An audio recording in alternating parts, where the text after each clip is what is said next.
Welcome to Indiana Sports Beat Radio, brought to you by the Hard Truth Distilling Company in Brown County, Indiana. So for the thousands in attendance and the millions watching around the world.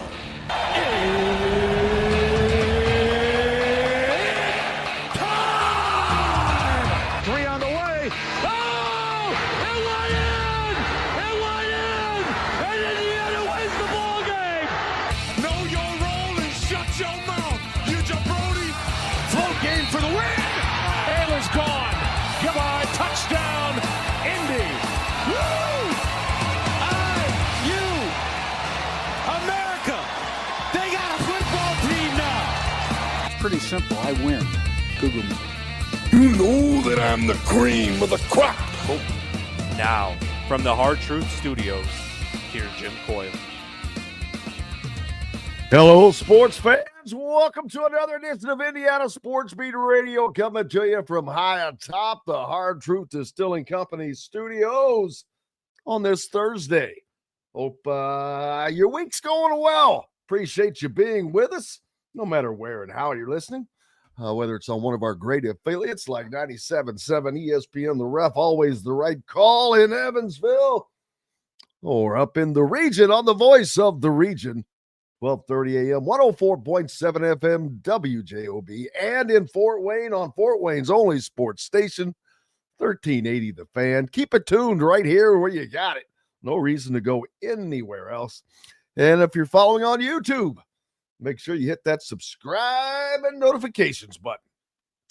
Hope your day has started off well. Indiana off with a win last night over USC. It started out slow, but came around. We'll talk about that. There's a coach I bet you've never heard of that's probably one of the most successful coaches in the history of college basketball. I'll bring him up. Bowl game ratings. You know, all the talk about how an expanded play. It's so funny. All of the talk about what the expanded playoffs were going to do to college football. How it was just basically just going to ruin it. It's funny. Ratings are at an all-time high for bowl games. We'll talk about that as well. Other results from last night around on basketball. Coach Shannon Griffith will join us here in this first hour as the college football playoffs have also returned, as tonight Notre Dame and Penn State get after it down in Miami. So we've got plenty to get to. Appreciate you guys being along with us and your comments as well. James Franklin yesterday, I don't have this, but he said something he's said all along, but he's not alone in calling for uniformity in college football, meaning, and it's funny because Marcus Freeman was sitting right next to him, and he said, hey, this is nothing to, about Marcus or whatever, but he said Notre Dame needs to be in a conference.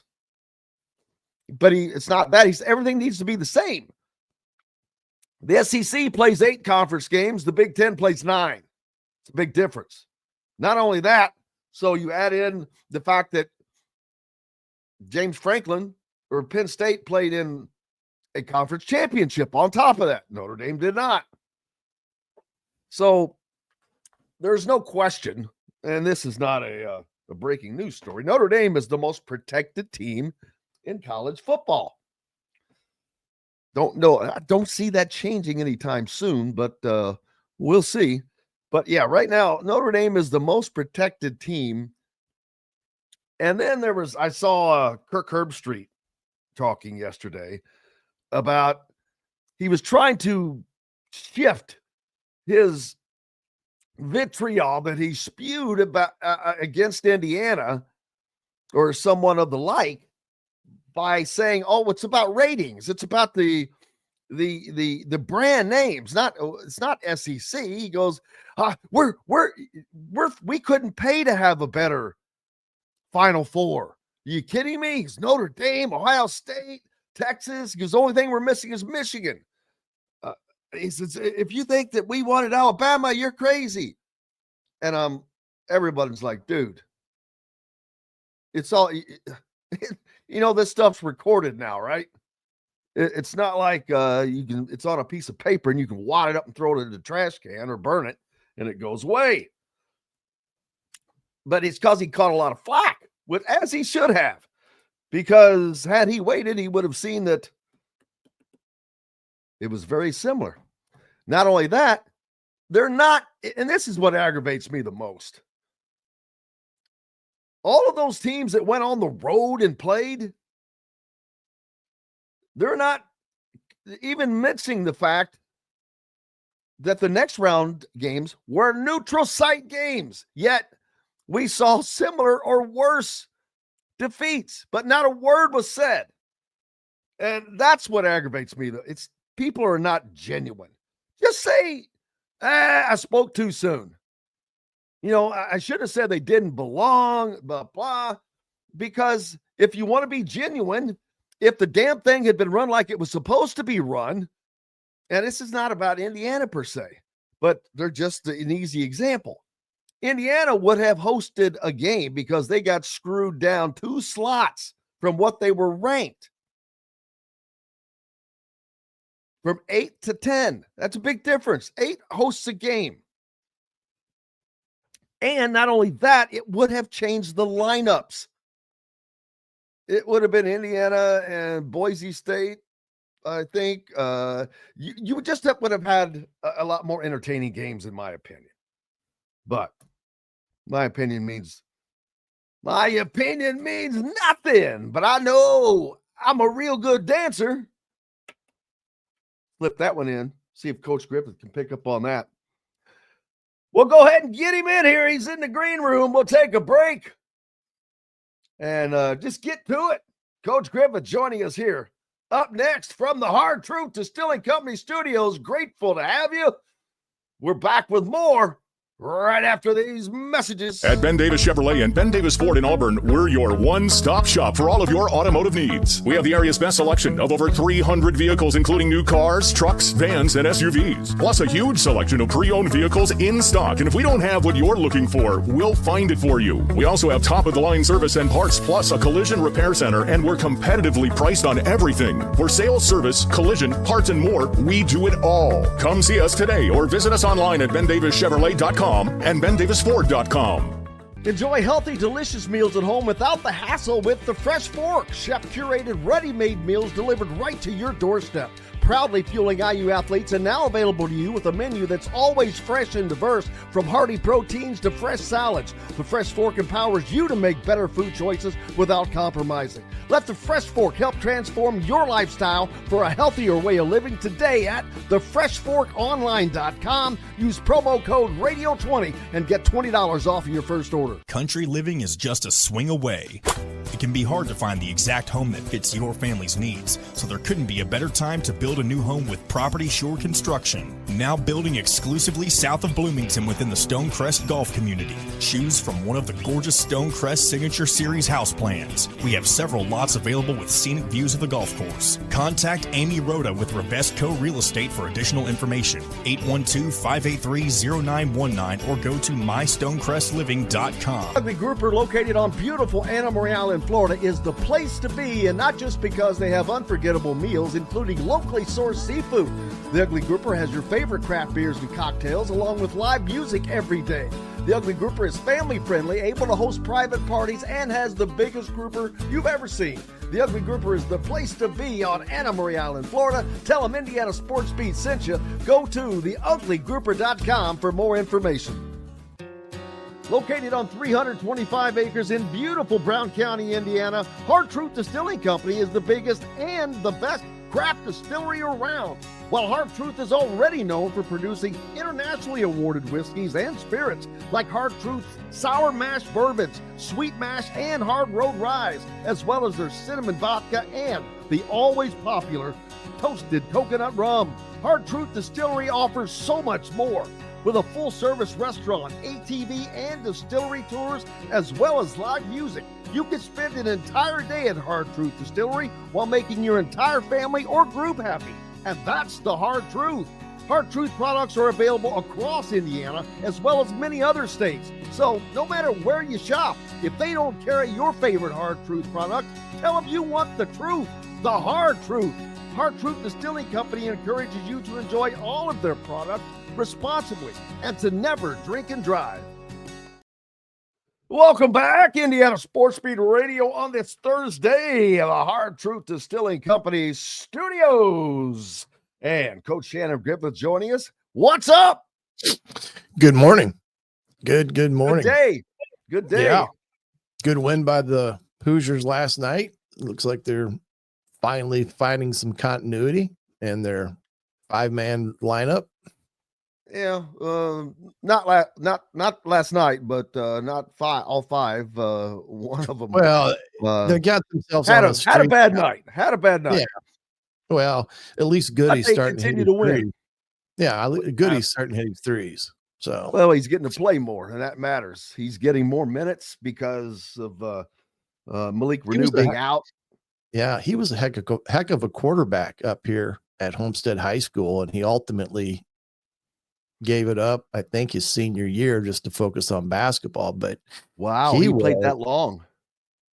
Yeah, he through his junior season, and he had a chance to go. I think he could have been a possible Big Ten prospect in football as a quarterback. Really? He had got a good arm, and he's got the size. I mean, yeah. He's got all the the things you can't recruit. Height, size, and all that good stuff. But he had a good ball. He's a smart athlete. You can tell when he speaks, when he talks. He's one of the best, most well-spoken players on the team. And I'm talking, I don't mean by fancy speaking. I'm talking, you can tell he's speaking intelligently, athletically. He last night at the presser, I was thinking that very same thing. Every time he was asked a question, his answers were very thorough and not the normal crap that you get that most players are just not shy. They're just not great public speakers. A lot of times the players, especially when they're up there and there's two of them, they'll and somebody else just answered the question.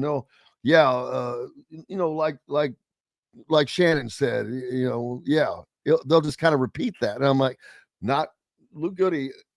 Boy, he gives very thought-provoking answers. Aiden Fisher's that way too.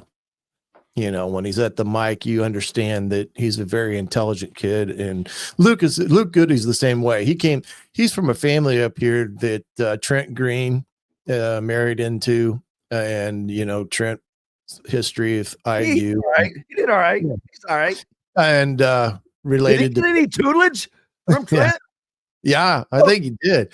But he's related to Ben Skronik, who went to Northwestern out of Homestead High School, then Notre Dame, and now he's with Pittsburgh in the NFL. So there's that whole family is a, well-spoken, look you in the eye, give you an intelligent response, honest, type of, respectable answers and such. So I'm glad for the kid that he's doing well, and he can be a leader for them.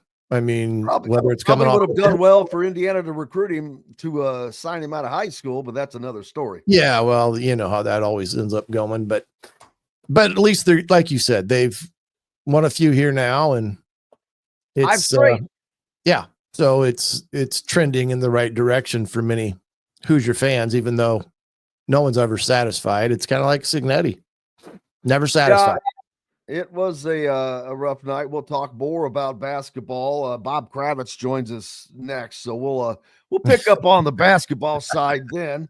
We've got Coach Shannon Griffith with us, and the college football playoffs tonight resume as Penn State and Notre Dame go at it. 7:30, of course, on ESPN. James Franklin yesterday, I mentioned this earlier, was at the podium with Marcus Freeman and talked about how he can wish in one hand and spit in the other and see which one fills up first. But that there has to be continuity in college football going forward. And I've always agreed with this, because the SEC plays 8 conference games, the Big Ten plays 9 plus their conference championship, and Notre Dame plays 0. Mhm. Well, what, 5? If you want to count. So 5 ACC games, what's that count for? 2.5 games? Probably. One of the weakest of the Power 4 conferences in football. So, and I agree. I mean, their schedule this year was crap. It always has been. Not a good team. Navy, not a good team. Just a better than average team. Army, better than average team. And then, well, I forgot Northern Illinois. That's a pretty tough one to go after. But they played Texas A&M. That was it. Yeah, That was it. Look, I've said this for years too about Notre Dame. There's too much. I don't know what the word is, pandering towards them for whatever reason to keep. They're the most protected team in college football.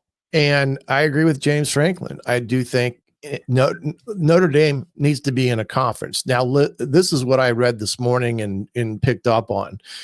If Notre Dame would happen to, I guess, win the national championship, they will get $20 million that they will share with nobody.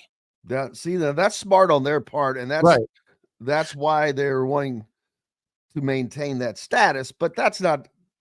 But that's what James Franklin is saying. If they win it, they have to share it with the Big Ten, and that's what he's trying to say, is that it's an unequal playing. Well, I don't think it's about the money. It's about the competition you play throughout the season. Well, that's what I'm trying to get. And how you end up in that position.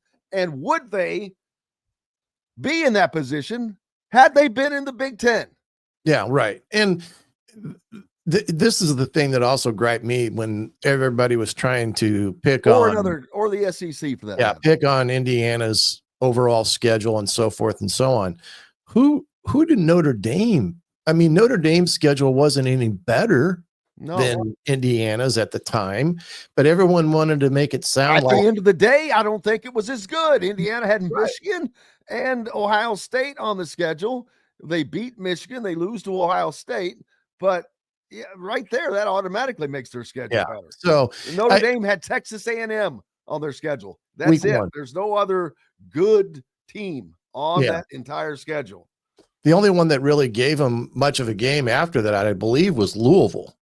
And Louisville, kind of puts it away. I forgot about Louisville. They put it away with turnovers and stuff. But yeah, I'm in agreement. I do think they need to be in a conference that plays a conference schedule, and you can't play Navy and Army every year. Or if you want to, then you're going to have to move it to the beginning of the year. And now that's what they've used as a crutch for many years about the tradition and history of Army Navy playing both of those schools. Well, there's a lot of tradition out there that got thrown out the window when you had this conference realignment. They can keep playing in Army and Navy. Yeah, they would have 3 non-con games. Yeah, right. And they wouldn't have to, and they wouldn't lose the USC game. They'd still have that. They can designate that as their rival game, their yearly game, and they'd have that. So I agree that I do think, and I don't know if it ever will happen, probably not, but I do think there's got to be some pressure put on them that it's time for you to join a conference, or then they need to be really put under a microscope. If they lose one game, then they shouldn't, they really should be penalized for it, because it's not, and they really weren't penalized for Northern Illinois. When you really look at it, I mean, they just weren't, and they were able to win. It might be the worst loss in the relatively short history of any kind of playoff that is. You're right. It was a glaring loss for a team to have going into that makes the playoffs. It was a glaring loss on their record that they did not get penalized for, and everyone forgot about it because they won so many in a row. Now, let's not conflate this. Does that mean Notre Dame's not a good football team? Because they they are. Yeah, they are. But I think that the thing that Franklin's saying, and a conference schedule battle test a team when you have everything in the conference year, have everything at the forefront. You lose a game and it's a deflating loss as it pertains to even potentially playing in the championship. So, but we'll find out tonight. I mean, it's going to be a really good ball game. Penn State and Notre Dame will be a good traditional slobber knocker, as you call it. And I think it's going to be interesting because what Penn State lacks a little bit is some outside receivers. And Notre Dame likes to play a lot of man. So you're going to see a lot of loaded box tonight because they're just not going to let them run the football down their throat. And they're going to try to make Almeyer win it, throwing the ball. But it should be a pretty good ball game. And we'll find out whether or not Notre Dame can do more with, throwing the ball, or how that all figures out in Notre Dame's game plan. Because like I said, against Georgia, they were benefactors of turnovers, and they've been very good, like Indiana was, of getting points off of it. Yeah, there you go. Notre Dame, their last game of the season, USC, they won what 49-38. 38 is what. They had 2 pick six touchdowns. That was, it was like USC was going in to score on both of them. Yeah.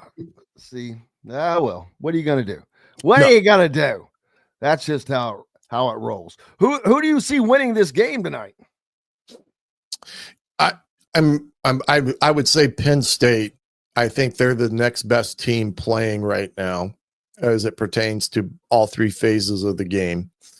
I like what their offense has been able to accomplish of late. And, they impressed me against Oregon and what they were able to do in that ball game offensively.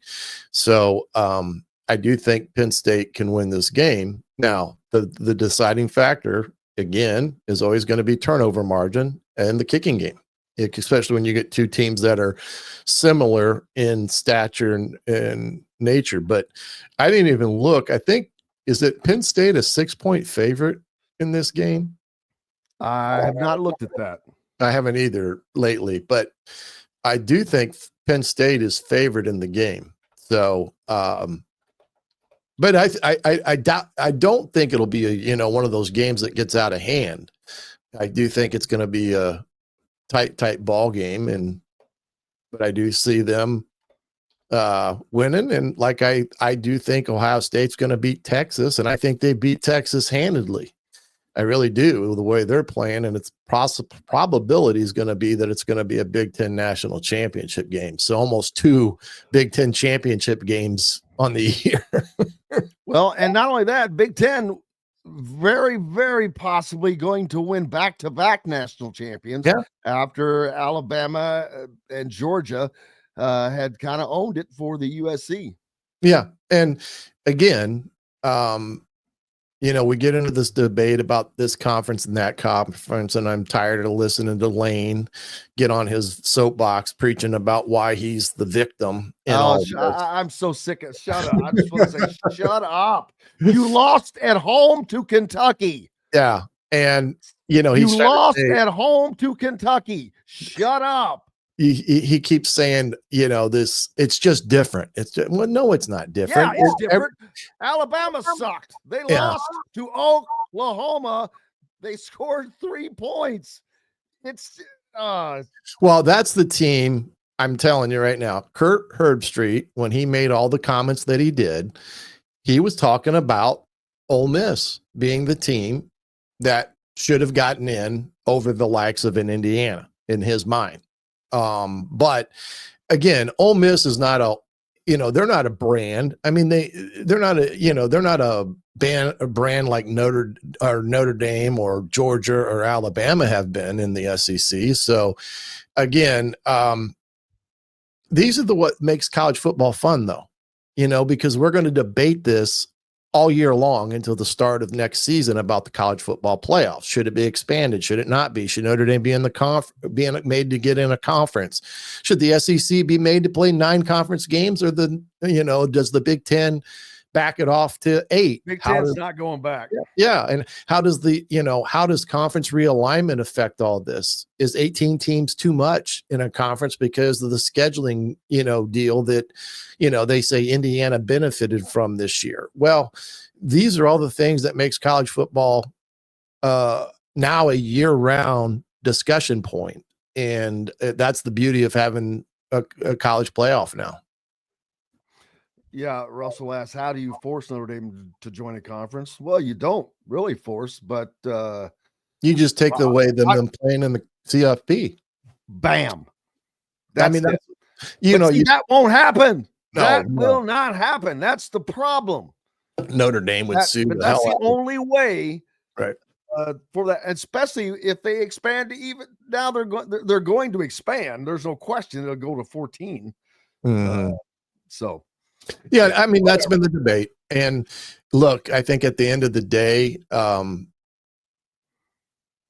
everything with the college football playoffs, I'm sure, will be evaluated, just like, the seeding and these automatic buys and how they work. And I do think there's some glaring things that they can correct. And by the time they get ready to expand, they should have all the answers to what needs to happen and all the things that go with it. One thing that I would like to see is getting rid of preseason polls. I forget about that too. That's not going anywhere. Well, the reason why the AP loves that, because that just generates views and all of that. And that's all that is about, because and I agree with you 1,000%, but a preseason poll, especially and more so now than ever, is the biggest load of crap. Nobody knows what any team is truly going to be like at the beginning of a season now, because they have completely changed virtually every one of them. So there's no way what they're going to be like. And all of the teams that they are playing on their schedule have also changed. You don't know what they're going to be like. So there should be no such thing as a preseason poll, but I think fans would be upset without them. Well, the teams that are up the top, they're like, yeah. Well, this is what and I agree, they're not going to get rid of it. But the reason why I said that is a team like Miami benefited from the preseason poll and all the talk, because they were in the top 5 or 7 in the AP poll. And that plates a flag, and it took a while for them to drop out of the top 10, when they had some of these stumbles in that regard. And so I think that creates a problem in all that. And I saw one, I think it was Michael Niehaus. I mean, we're not making the point that they didn't play good competition as far as it goes with Louisville and Texas A&M. I argue that Florida State was a good team this year to have on the schedule. They were absolutely horrible. But you had about 5 more teams that are of that caliber, and in the place of, Army and Navy. And, it's a different story for Notre Dame that, beating their heads against the wall each and every week. Also, and Michael brings up a good point that rings home with Indiana, Texas A&M, Louisville, Florida State, USC. Normally they're pretty good programs, pretty good teams. They weren't this year. It's kind of like Indiana had Michigan and Washington, the reigning national champion and runner-up on their schedule. Yeah, they weren't what they normally were, although Michigan would go on to beat Ohio State. But so that's Texas A&M is another one of those schools that benefited from all the hype early on in the year, because they were supposed to be this, the darling of the SEC. And Notre Dame went down and beat them pretty handily week 1. And again, that was a big feather in the cap of Notre Dame until they stumbled against Northern Illinois. And, it's like I said, we're talking about something that makes college football even better because you're going to have these water cooler moments about this and that. And look, Indiana's keeping themselves in the forefront with this recruiting class that they've got coming in of freshmen. 14 of the 24 are early enrollees. So they're going to have 14 true frosh going through their winter workouts and spring. That's huge because there may be a guy or two in that group that's going to be in a position to help the ball club and not to even think about what they've got in the portal thus far. I saw one ranking had them in the top 10 in the portal recruiting game. So well, they're doing fine, and we'll certainly get to find out. And then tonight, as well as Notre Dame and Penn State, get after it. Can't wait, brother. Appreciate you as always. Sure. We'll see you. Have a great weekend. Absolutely. You as well. Coach Shannon Griffith joining us here on the program from the Hard Truth Distilling Company studios. You know, we've got more coming up. Bob Kravitz will join us on the backside when we return to the Hard Truth Distilling Company studios. Located on 325 acres in beautiful Brown County, Indiana, Hard Truth Distilling Company is the biggest and the best craft distillery around. While Hard Truth is already known for producing internationally awarded whiskeys and spirits like Hard Truth's sour mash bourbons, sweet mash, and hard road ryes, as well as their cinnamon vodka and the always popular toasted coconut rum. Hard Truth Distillery offers so much more. With a full-service restaurant, ATV, and distillery tours, as well as live music, you can spend an entire day at Hard Truth Distillery while making your entire family or group happy. And that's the Hard Truth. Hard Truth products are available across Indiana, as well as many other states. So no matter where you shop, if they don't carry your favorite Hard Truth product, tell them you want the truth, the Hard Truth. Hard Truth Distilling Company encourages you to enjoy all of their products responsibly and to never drink and drive. When it comes to apparel and promotions, Freethink has you covered, literally, whether it's 24 or 200 shirts for sports leagues, businesses, or groups. Freethink Apparel and Promotions can also create your very own merchandising store. Freethink Apparel and Promotions did it for Indiana Sports Beat Radio, and they can do it for you.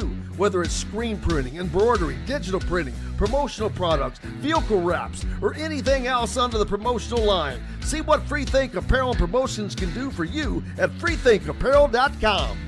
Know a team or group needing a fundraiser? Boost Fundraising raises more money faster and offers the most unique and user-friendly online fundraiser in the nation. Your team receives personalized fundraising pages for each team member. Free team-branded promo gifts shipped to each donor. Boost Fundraising does it all. Sports teams, marching bands, charity causes, and community groups. Go to boostfundraising.com and be sure to enter the promo code COYLE, that's C-O-Y-L-E, to receive a discounted fundraiser. If you're looking for a home in the Indianapolis area, you need Cheryl Sizemore from RE/MAX Advanced Realty. Cheryl Sizemore has over 2 decades of experience, and that could be the difference in getting the home you want in today's tough housing market. Reach out to Cheryl Sizemore from RE/MAX Realty at Cheryl@IndyHomePros.com or 317-701-0838. 317-701-0838. Let Cheryl Sizemore help you find the home you want today. At Ben Davis Chevrolet and Ben Davis Ford in Auburn, we're your one-stop shop for all of your automotive needs. We have the area's best selection of over 300 vehicles, including new cars, trucks, vans, and SUVs. Plus a huge selection of pre-owned vehicles in stock. And if we don't have what you're looking for, we'll find it for you. We also have top-of-the-line service and parts, plus a collision repair center, and we're competitively priced on everything. For sales, service, collision, parts, and more, we do it all. Come see us today or visit us online at BenDavisChevrolet.com and BenDavisFord.com. Welcome back to the Hard Truth Distilling Company studios. Bob Kravitz from BobKravitz.com with us. Good morning. How are you, sir? Sir, I'm Bob good. Kravitz. Sir, I'm good. How was the snow shoveling this week? Well, the only advantage to having heart problems is that your doctor, I have a doctor's note. So got a doctor's note. Got a doctor's note, so I hired somebody. Very smart, no matter what. Yeah. To do that. I got to. I think yesterday was the first time I'd been out since the snow fell. I had no. I'm like, I'm not going out there. Yeah, I know. I went to the store on Saturday. I made chili on Sunday. Nice. Sat back and just watched it happen. There's nothing wrong with hibernating during the winter. Not at all. Not at all. Last night, Indiana basketball back on the court, and it wasn't pretty, but I got to say it was good and bad. But there was a lot more good than bad for that team, I think. First of all, they were basically down 2 starters. Right. If you want to get serious, not down 2, but didn't have Malik Renew, and in essence, didn't have Mackenzie Mbako. No. Boy, didn't he was show up, useless. Didn't play 15 minutes, but yet they had multiple players do multiple things that more than made up for it. And it was the thing about it, these guys all did something different, but they were all such an integral part in that win. It was probably the best team win for them all season. But you had of course, Ballo scored like 25 points again because he's not having to share that space. What did he end up? 23 and where's his rebounds? 23 and 8. Okay. Not a bad night. Not a bad night. Only had to play 33 minutes. So that's about right. 33 minutes for Rice, 34 minutes for Goody. Goody had the 3-point shooting going. 5 of 7 overall in the night, but 4 of 5 behind the 3-point line. Right. Miles Rice, only 5 of 13 from the field, but 9 of 11 at the free throw line. Mm-hmm. Oh, and in Ballo, Mr. Kidden hit a free throw, 5 of 5. Yeah. Yeah. And Galloway, 11 points, but he did so many intangibles, 6 assists. He did a little bit of everything. Plus 6 assists for Miles Rice. They were really, they made up for, they didn't miss Malik Renew. They missed Mackenzie Mbako. No, the truth of the matter is they are a significantly different and a significantly better team when they go with one big. And there's no question. I mean, if he goes back to 2 bigs, there's going to be all hell is going to be raised. I mean, it's going to break loose. It's just like I know so obvious, even to those of us who didn't coach in the NBA for 20 years, that this is just the ball doesn't stick. They move better. The spacing is better. One big is the way to go. Oh, there's no question about that.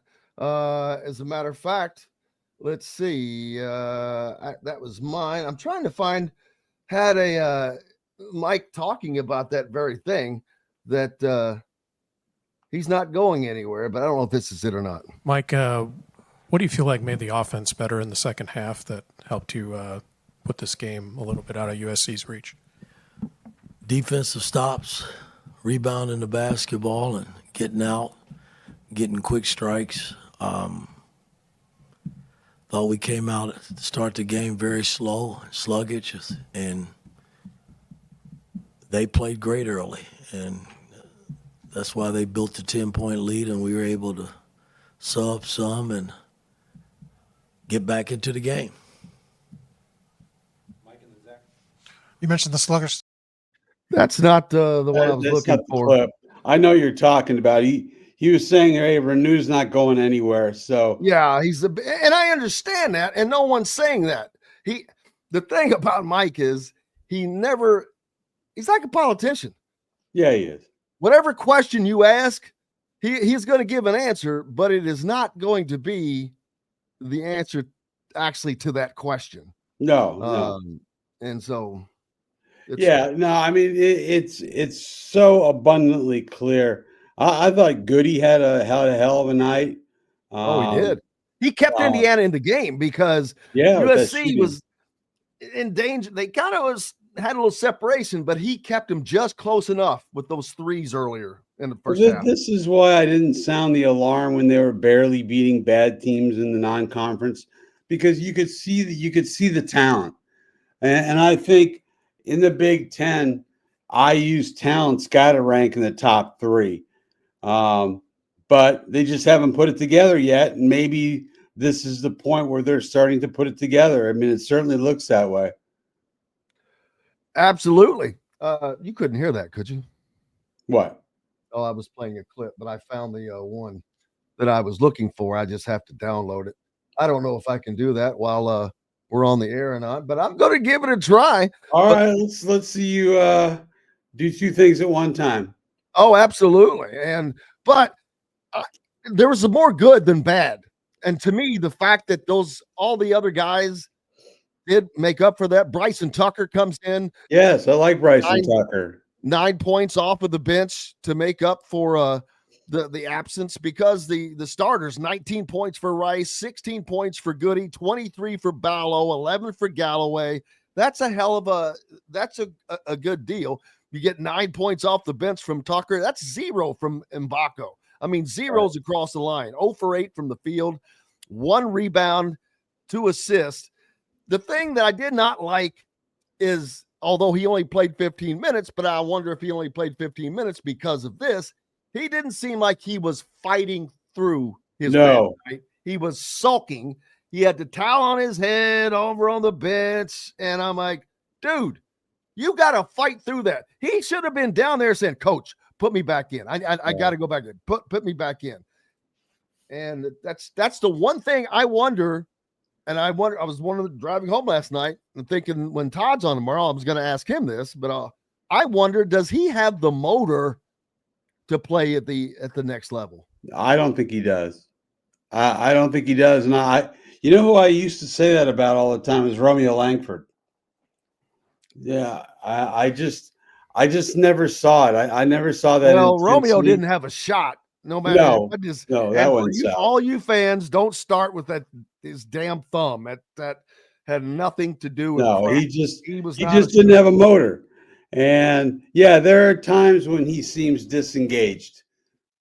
That's the best word. When things are not going his way, right? And so that was a bad deal. But Mike's got to coach him out of that. Exactly.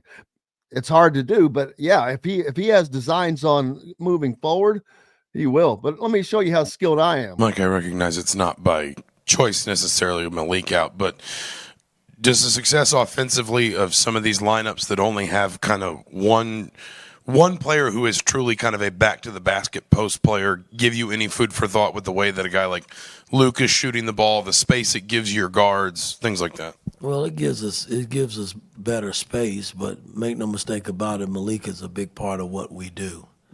So, he's not going anywhere. I mean, in essence, he just said, yeah, it makes us better, but that's not the point. Yeah, that's not the point, apparently. That's not the point. Well, maybe you have, because Ballo doesn't play big minutes ordinarily. You try to limit his minutes. Maybe you have. Why? Because he has been dominant. He has been dominant. He can't. Here's the thing. And again, this is not about Malik Renew. It's not about Malik Renew is a tweener.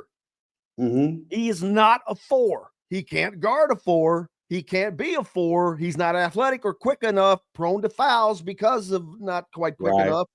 He's not a 5, not big enough, not just, again, prone to fouls. He cannot dominate the center like Ballo can. Right. So why consider that? Do you bring Renew off the bench? I guess, with your second unit, you got a centerpiece with your second unit. Let's see what Mike Woodson does. To me, it's pretty apparent that they are a more well-rounded, better spaced, just a better team offensively when they only have one big. Oh, there's no doubt. Everyone has been calling for that for quite some time. And now the three-point shooting. He won't do it. Yeah, well, the three-point shooting had really improved. Last night, it did not.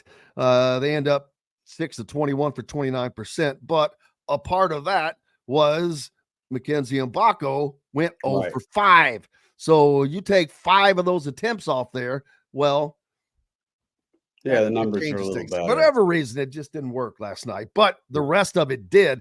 But now they're entering into the toughest stretch of the season, probably. And it starts at Iowa. Iowa's not a great team, but they're a good enough team.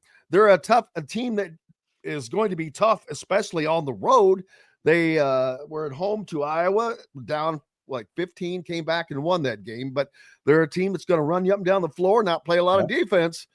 But is Indiana quick enough in transition and all that to take advantage of their lack of defensive prowess? Yeah, and I'll tell you, I watched some of their Iowa game the other night. Sanford, man, when he gets going, holy crap! Does he have a son? Why? Because he's been in the league for 11 years. No, Sanford and Son. Oh, got it. Okay, got it. I'm with you, Jimmy. Get at it, baby. I've lost all my stuff for some reason. Anyway, I can't get to the comments. I hate that. I hope that everything is still going well and we're still recording. I think we are. All right. Hey, we are. Yeah. So now they go to Iowa and it gets real for them. They're down a little bit. It was good to see Bryson Tucker. He had not played well of late. It seemed like he may have hit a freshman wall. Yeah. But last night he gets 25 minutes, mainly because of Mbako. But he goes 4 of 9 from the field, 1 of 2 behind the 3-point line, 9 points. If you could get that off the bench, you're going to be very happy. I even though he's struggled lately, I like his game because he's not scared. He's not scared. He's willing to take the ball, go to the basket. He's willing to look for it, hunt his own shot. I think he's got a chance to be a real nice player. Oh, absolutely. He's very talented, extremely talented, no doubt about that. And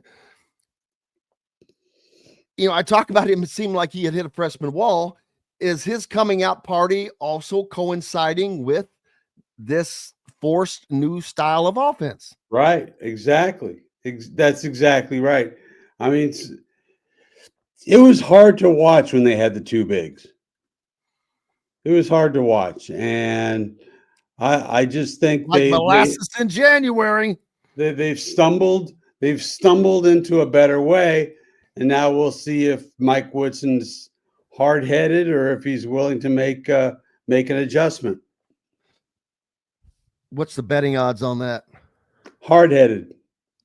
Tonight, the CFP returns. Penn State, Notre Dame. Brand game, baby. Big brand game. Big brand game. I don't have much of a feeling about that. I think they're 2 really,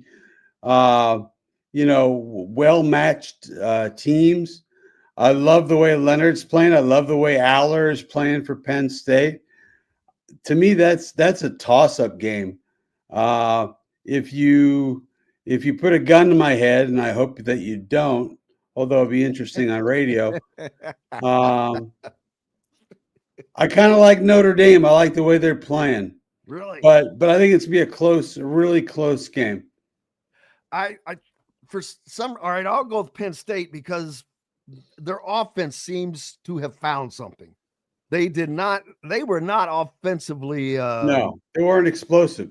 Good during the year. As a matter of fact, they were pretty vanilla.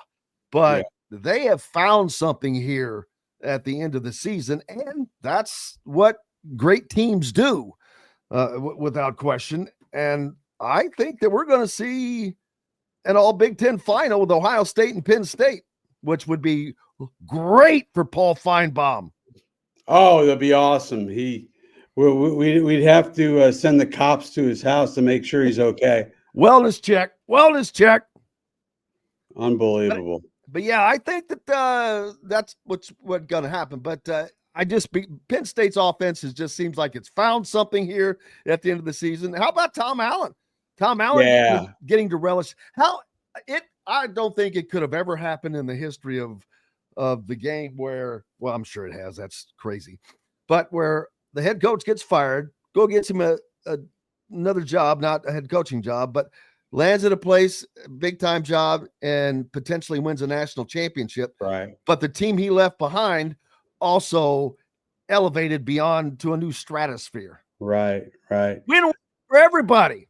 I'm rooting for Tom Allen. I found it distasteful that after, like when he was here and he was having some success, Everybody loved the LEO. Everybody loved the enthusiasm, the craziness. And then he started losing, and all of a sudden LEO was BS, and his enthusiasm was contrived, and this, that, and the other. Look, he did a reasonably good job here. I mean, he got them to heights they haven't experienced in many decades during the pandemic season. So I'm rooting for the guy. I'd like to see him do well in these playoffs. Well, they've already done pretty well. They're in the Final Four. Yes, they are. And that's a great place to be. They're one game away from playing for a national championship. This is big for James Franklin. He has been pegged as the guy that cannot win the big game. Right. And they beat Boise State, correct? In the yes. Yeah. So they shut Ashton Genty down. They did. Look, Penn State, James Franklin does have that reputation, and it's well deserved. But yeah, you're right. He could change the whole, a lot of the narrative if they can beat Notre Dame tonight and go on and win a national championship. I honestly feel like the other game is the de facto national championship. I think Texas and Ohio State Texas is as good as Penn State. Huh? I don't think Texas is as good as Penn State. Really? I don't. Their offense has been sluggish a little bit, and I don't think their defense is as good. I'm not saying it's bad. It's just not as good. This is these Ohio State is playing really well. That's another team. Their offense, they weren't playing like this. Even against Indiana, it wasn't the offense. It was the special teams mistakes that really right. Because Indiana's defense did a hell of a job in that game. So their offense has also come alive. Will Howard has become a different quarterback. He's playing really well. That he has. Yeah. I think Ohio State's the best team left. And I think Ryan Day is going to end up holding the trophy. I agree with you. What's up for you? What's latest for you? Well, I'm going to sit down and do a season-ending report card. I'm waiting for Chris Ballard to do his end-of-season press conference. He was scheduled to do it yesterday, but he fell ill. So it doesn't look like they're going to do it today. So when he's available, I will certainly do that, but I'll probably knock out a end-of-season report card here today, and then we'll start concentrating more on basketball. Absolutely. Looking forward to it. I was going to say something funny, but I forgot what it was, so couldn't have been that funny. Bob Kravitz from bobkravitz.com. Be a subscriber and a follower. Appreciate you, my friend. Thank you, sir. Thank you, sir. Sir Bob Kravitz. Sir James Big Coyle. Thanks to Bob and Shannon. We'll be back with more Indiana Sports Beat Radio from the Hard Truth Distilling Company studios right after this break. Andy Moore Honda is Bloomington's #1 Honda dealer for a reason. Buy a new Honda and get a 3-month break from car payments. That's right, no payments for 90 days. That includes the all-new, all-electric Honda Prologue, and you get it for just 0.9% financing. Or the 2024 Honda Ridgeline Black Edition or the Honda Accord LX, both for just 1.9% financing. Get more to your door from AndyMooreHonda.com, Bloomington's #1 Honda dealer and your best place for new and used vehicles. Hoosier Hanks East, located on College Ball Road in front of Kroger in Bloomington, is everything you could want. Great food like their custom pizzas, wings, wraps, unbeatable daily drink specials, live music on Fridays, and Hoosier Hanks East is home to Inside Indiana Football and Inside Indiana Basketball coaches shows hosted by Don Fisher. Be on the lookout for Hoosier Hanks ticket giveaways to Indiana and Colts games on social media. Stop by and meet Hoosier Hank at Hoosier Hanks East on College Ball Road in Bloomington. Hungry for something a little different? Well, head to the Rusty Gator Fork and Ale in Bedford, where oceanic flavors meet southern charm with a Cajun flair, like their loaded voodoo fries, gator bites, or jambalaya, and so much more. The Rusty Gator also has live music each Friday and Saturday night with some of the best local and regional artists around. Visit the Rusty Gator Fork and Ale in Bedford and get your Cajun on. If you're looking for a home in the Indianapolis area, you need Cheryl Sizemore from RE/MAX Advanced Realty. Cheryl Sizemore has over 2 decades of experience, and that could be the difference in getting the home you want in today's tough housing market. Reach out to Cheryl Sizemore from RE/MAX Realty at Cheryl@IndyHomePros.com or 317-701-0838. 317-701-0838. Let Cheryl Sizemore help you find the home you want today. Located on 325 acres in beautiful Brown County, Indiana, Hard Truth Distilling Company is the biggest and the best craft distillery around. While Hard Truth is already known for producing internationally awarded whiskeys and spirits like Hard Truth's sour mash bourbons, sweet mash, and hard road ryes, as well as their cinnamon vodka and the always popular toasted coconut rum. Hard Truth Distillery offers so much more. With a full-service restaurant, ATV, and distillery tours, as well as live music, you can spend an entire day at Hard Truth Distillery while making your entire family or group happy. And that's the Hard Truth. Hard Truth products are available across Indiana, as well as many other states. So no matter where you shop, if they don't carry your favorite Hard Truth product, tell them you want the truth, the Hard Truth. Hard Truth Distilling Company encourages you to enjoy all of their products responsibly and to never drink and drive.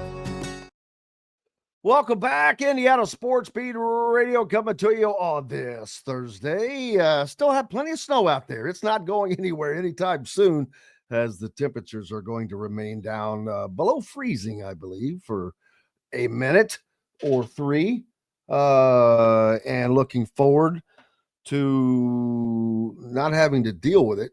Indiana on the road this weekend as they travel to Iowa, and it's an opportunity. That's another opportunity. That's a quad one opportunity. That is not easy. That's why it's a quad one, but it's one that Indiana needs to steal, I think. Iowa is one of those teams that it's not Illinois. It's not Michigan State. It's not Michigan. It's not Purdue. It's not UCLA. A lot of places that they're going to have to go that are not going to offer the opportunity that this one might. And I can't imagine Mackenzie Mbako having the kind of game again that he did last night. But I think that it was, I said that there was good and bad. The bad was, Mackenzie Mbako disappearing in that game. But there was a lot more good. The good was, and I talked about it earlier, the other 4 starters all did something different to really aid that game. They did multiple things. And it wasn't just those guys. Bryson Tucker coming in. It was a total team win, in my opinion. But I know that there are a few people that think that, and I agree, the sample size, 5 Left says it's a small sample size. Yeah, but it's fairly obvious. That's why Zach asked that question last night. It's obvious the offense is better. It's much more free flowing. It gets more people involved. That's why they were able to overcome that last night, because more different people were involved. It moves the ball better. It opens up the lane. And again, this is nothing against Malik Renew personally, but he is a tweener. He's not a 4. He is not a 4 in any stretch of the imagination. He's not a 5. And unfortunately, they don't have a 4.5 role in basketball. And it's not that he can't be a contributing member, but it has to come in short spurts. I don't think Mike will be able to help himself, to be honest with you. But it allows others to flourish that can help the team win more, in my opinion. I don't think I'm alone in that, but it doesn't matter. That's just my opinion. And it also doesn't matter because it's not going to change in the immediate future. For Indiana, my opinion also is this is the best thing that could have happened to them. They're probably going to win a couple games that they wouldn't have won if this was not the case. We'll see. That has to happen. But I just think that is going to allow this team to move forward much quicker. They didn't seem to be getting any better previously. There was no growth. The team was the same. And I know Mike likes to talk about they've got these new faces and they're still getting to know each other. Horse crap. Every team has new faces. Every team had to go through that. They've been together since all summer, all fall. We're into the next year. It's basketball. It's not surgery. And you think Michigan doesn't have new faces? They got a new coach and new faces. Number 1 in the Big Ten. So that's not relevant. But this, to me, again, could be the best thing that would have happened in Indiana at the right time, because they're going to go through the toughest stretch of their season, schedule-wise. I mean, it starts with Iowa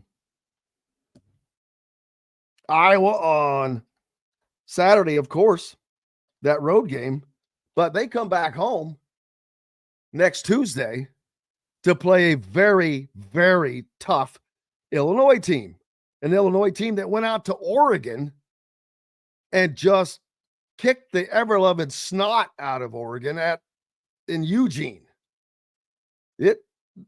That's a tough game. Are they really off for a week after that until they go to Northwestern? That's a little surprising, but yeah, that's a road game. You got Maryland coming in at noon on the 26th. I think that is a very good opportunity for Indiana to win.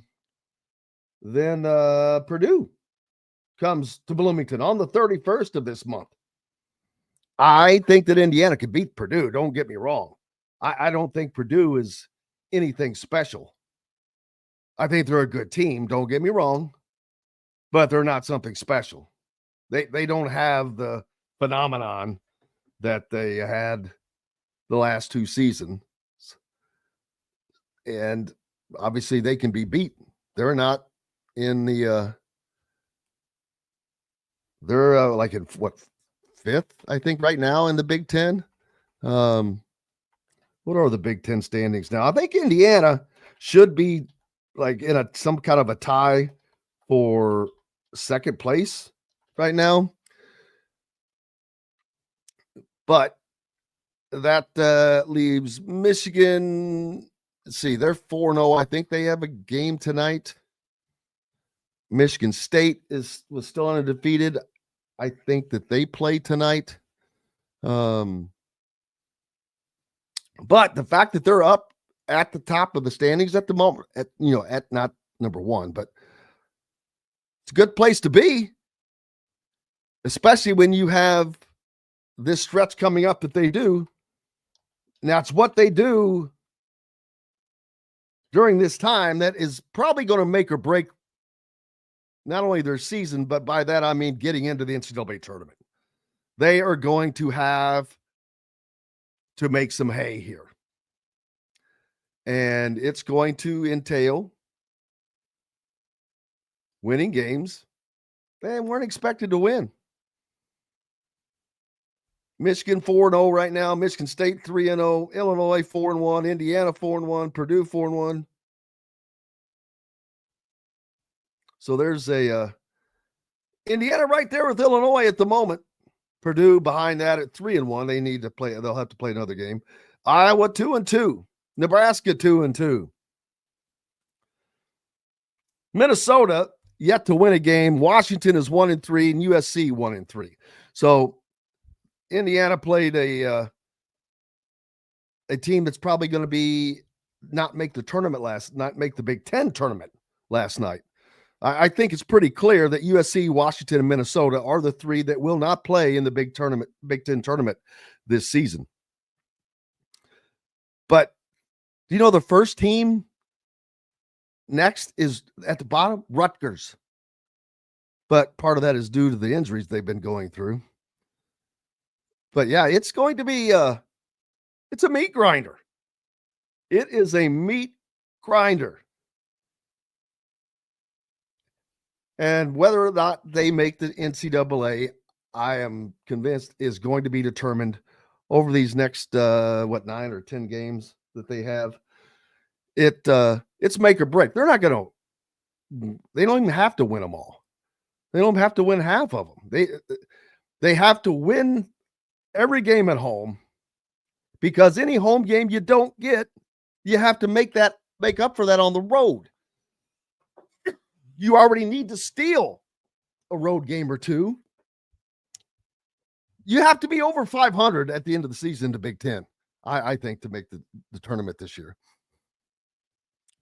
I don't know how that's going to, with the bigger conference, I don't know how it's going to play out. That has kind of been the case before.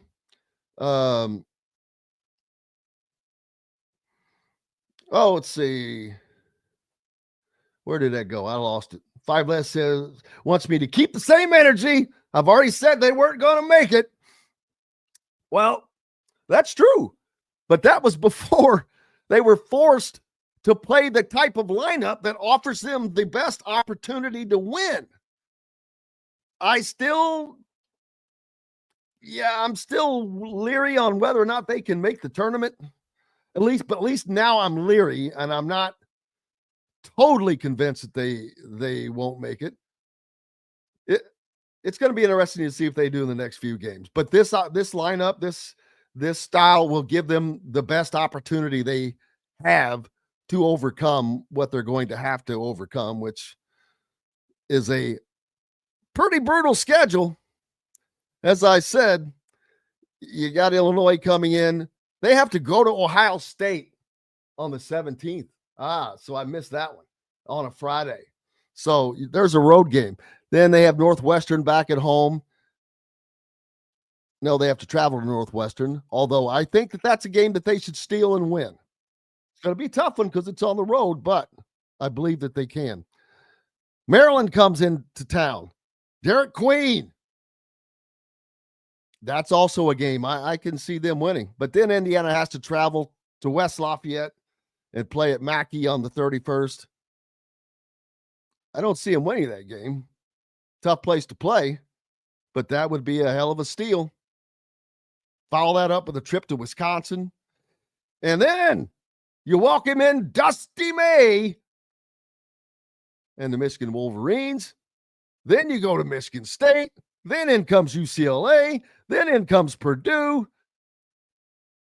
That's a rough stretch. And you heard Rick Bozich on with us yesterday talk about the KenPom that has them losing 9 straight games. This is not something I'm making up, people. I'm not making this stuff up. These are just actual facts and numbers.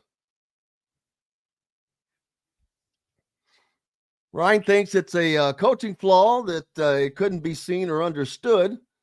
It's the best way to play during the summer, which in coaching chops puts the low ceiling. Well, I'm not getting into that as far as opinion or whatnot, but it is what it is, and I think it's been laid out the way it could be, the way it should be. We're going to take a quick break. When we return, I think Chris Denari will be joining us. Check in to see how the Pacers are rolling. Then Dylan Sinn, and we'll get back to last night's game and the upcoming one against Iowa. It's a quick question from Fred. Does Jim know the Musselman was discussing? No, I do not. No idea. We'll take a quick break. On the other side, Chris Denari joins us back with more at the Hard Truth Distilling Company studios right after this. Located on 325 acres in beautiful Brown County, Indiana, Hard Truth Distilling Company is the biggest and the best craft distillery around. While Hard Truth is already known for producing internationally awarded whiskeys and spirits like Hard Truth's sour mash bourbons, sweet mash, and hard road ryes, as well as their cinnamon vodka and the always popular toasted coconut rum. Hard Truth Distillery offers so much more. With a full-service restaurant, ATV, and distillery tours, as well as live music, you can spend an entire day at Hard Truth Distillery while making your entire family or group happy. And that's the Hard Truth. Hard Truth products are available across Indiana, as well as many other states. So no matter where you shop, if they don't carry your favorite Hard Truth product, tell them you want the truth, the Hard Truth. Hard Truth Distilling Company encourages you to enjoy all of their products responsibly and to never drink and drive. Country living is just a swing away. It can be hard to find the exact home that fits your family's needs, so there couldn't be a better time to build a new home with Property Shore Construction. Now building exclusively south of Bloomington within the Stonecrest Golf Community. Choose from one of the gorgeous Stonecrest Signature Series house plans. We have several lots available with scenic views of the golf course. Contact Amy Rhoda with Revesco Real Estate for additional information. 812-583-0919 or go to mystonecrestliving.com. Hoosier Hanks East, located on College Ball Road in front of Kroger in Bloomington, is everything you could want. Great food like their custom pizzas, wings, wraps, unbeatable daily drink specials, live music on Fridays, and Hoosier Hanks East is home to Inside Indiana Football and Inside Indiana Basketball coaches shows hosted by Don Fisher. Be on the lookout for Hoosier Hanks ticket giveaways to Indiana and Colts games on social media. Stop by and meet Hoosier Hank at Hoosier Hanks East on College Ball Road in Bloomington. Whether it's a night out with the family, after work with colleagues, or catching the game with friends, Bubba's 33 is the place for you. Bubba's 33 offers a mouthwatering menu of selections that are all made from scratch every day. The portions are big, but the prices are small. And with over 50 big screen TVs, you'll never miss the big game. Bubba's 33, pizza, burgers, beer. Ugly Grouper, located on beautiful Anna Marie in Florida, is the place to be, and not just because they have unforgettable meals, including locally sourced seafood. The Ugly Grouper has your favorite craft beers and cocktails, along with live music every day. The Ugly Grouper is family-friendly, able to host private parties, and has the biggest grouper you've ever seen. The Ugly Grouper is the place to be on Anna Marie Island, Florida. Tell them Indiana Sports Beat sent you. Go to theuglygrouper.com for more information. Welcome back to the Hard Truth Distilling Company studios on this Thursday. Jim Coyle here with Indiana Sports Beat Radio, joined now by the great Chris Denari, the voice of the Indiana Pacers. How's it going, brother? Hey, I'm doing great. Keeping warm. It's, I think, 5 degrees outside, but good morning. If you hear some noise, we're having a fireplace put in our basement. So you might hear a saw or something here. But long as it's not like the movie Saw, we're okay. No. And so I have all 3 dogs with me in my office. They're all under my desk right now. So occasionally they will bark. So hopefully they don't do that in the next 10 minutes. But no, hey, it was a great night last night. Pacers have won 4 straight. Got a 5 or 6, baby. Got a great performance from Thomas Bryant last night. Miles Turner was out due to illness. And Thomas goes for 22 points, 8 rebounds. You remember him from his IU days. I've been so impressed with him and just his personality, Jim. He is thrilled to be back in the state of Indiana. He said I love my 2 years in Bloomington. He just has a smile and has fit right in. His teammates have embraced him, and it was really was really cool to see him have such a great night last night. Well, he was fun to watch in college because he had a motor then. Yeah. And because that's something I would talk about with a lot of different guys. I'm like, I don't think this guy has the motor. I was just talking about that earlier about someone, but he has always had that motor, that want to, that get after it style. And it's great to see him not only at playing back in the state, but having a success and being an important part of what's going on, because not the only part, but there's been a turnaround for the Pacers. Yeah. Their ship was not going in the right direction for a while, but it seems to have turned and is heading with the wind right now. Like I said, they've won 5 of 6, and you mentioned 4 straight. That's good for anybody. Yeah, they're 11-4 in their last 15 games, and since Thomas Bryant joined the team, they're 9-3, and they needed a backup post player. I mean, they had the 2 players go down, James Wiseman, Isaiah Jackson, in the first few weeks of the season, both with Achilles injuries. And for a while, they played with Obi Toppin and Pascal Siakam as small ball 5s. They signed Moses Brown out of the G League, and Moses gave them a couple of good games, but he's not of the level that they needed behind Miles Turner. And then they were able to orchestrate the trade with Miami. Khalil Ware is playing so well for the Heat that he's the backup behind Bam Adebayo, the former IU standout. And so it made Thomas Bryant available, and he's been a really, really good addition. Not just last night. Last night he stepped in the start, but he's had some good moments off the bench and gives the Pacers another big. And he's a stretch big. He's a lot like Miles Turner, that he can step out and shoot the 3. We've seen that him do that very successfully here in his first 10 or 12 games. So, yeah, I thought it was a big night. And tomorrow night the Pacers have a chance to extend that win streak against Steph Curry and the Golden State Warriors. And then they have 2 straight games against the best team in the East, and that's Cleveland on Sunday. That'll be a road game. And then next Tuesday, the Cavaliers are at Gainbridge Fieldhouse. That's a game that we won't have. It's a TNT exclusive. So it'll be a chance for the national audience to see the Pacers and how well they're playing. So, but the Pacers, I think, Jim, have turned the corner. Their defense is much better. Tyrese Halliburton's playing at a very high level, and it's been nice to see them put this win streak together. Yeah, something I noticed is with the Cleveland games, playing back-to-back and home, did the same thing with the Celtics, the other best team in the East. Why is it that they're playing the 2 best teams, 2 of the best teams in the NBA? Those are the back-to-back games. Yeah, that's interesting. This is a little bit different than the Celtics, because those both games were in Boston. This is sort of a home and home. But what the NBA went to out of COVID was to limit travel a little bit, was do these 2-game homestands, almost like baseball, right? When a baseball team goes, if the Reds go to Wrigley Field, they usually play at least 4 games or maybe 4.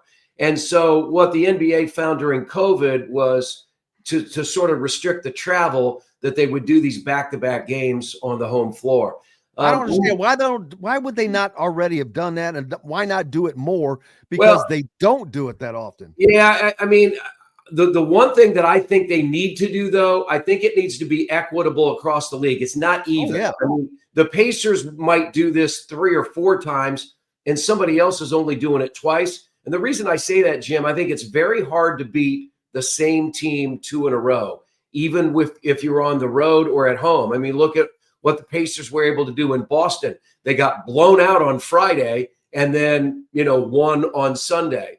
So it'll be interesting to see how the schedule evolves as we move forward. But I do think you will see more of these sort of what you're going to see against Cleveland, at Cleveland on Sunday, at Indiana on Tuesday. That's a little bit different than playing the same team in the same city in back-to-back games. Yeah, it would be, but it's great to see all the different games. But yeah, I think it would just make more sense. But if you can just go 1-1 with Cleveland, like you did with Boston, you're happy. You're happy as heck. Yeah, this is an interesting stretch. I was looking at the schedule, and quite honestly, the Pacers. If you would have told me back in mid-December that the Pacers would be 20-18 right now, I would have questioned that, because they weren't playing good basketball. If you go back, They had lost 4 straight games at home to Detroit, at Memphis, at Toronto, at Brooklyn.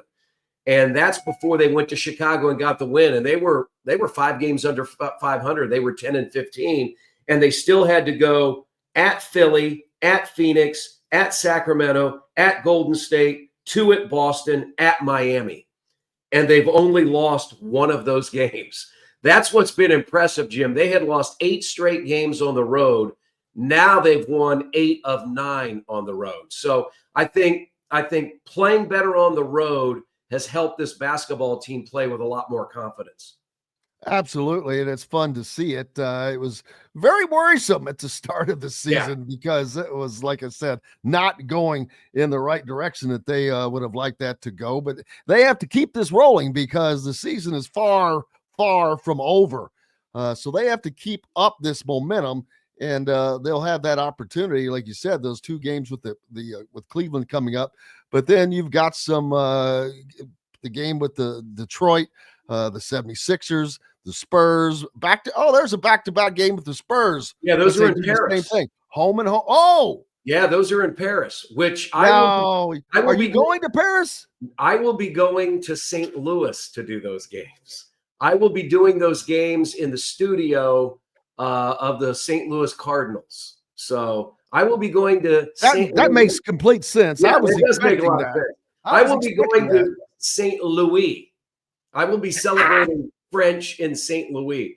Yeah, that's a couple of years ago, and I have been all over the world, courtesy of the Pacers and the NBA. I mean, I've been to China, Taiwan, Philippines, London. The NBA hired me a couple of times to go to South Africa. The NBA hired me to go to India a few years ago to meet with all the Indian broadcasters. So I've had my share of going overseas. The last time the Pacers were overseas, they did play in Mumbai, India, but I didn't go. We did the games from St. Louis. And that's exactly what's going to happen here. And it all is tied to how they are providing a world feed. We'd have to bring a truck into Gainbridge Fieldhouse for us to stay in Indianapolis. So from a FanDuel Sports Network standpoint, if we weren't traveling with the team to Paris, it made sense for us to go to St. Louis to broadcast the game. So that's what'll be happening. Well, that's the KMOX there, the famous station, I think, is run by an IU grad. So you can stop by there and go by. Too bad. Where are there? So I'm assuming their studios are not at Busch Stadium. They're right across the street. They've got beautiful, beautiful studios over there. FanDuel Sports Network, the Midwest offices, they coordinate the Cardinals, the St. Louis Blues, the Kansas City Royals, and the Indiana Pacers. So we've been a part of that family since I took this job 19 years ago. Great people in St. Louis. They have a great studio there. And so it just made a lot of sense from a technical standpoint for us to go over there and do the games. So I do have one other note from a TV perspective. I don't know if you saw this, Jim.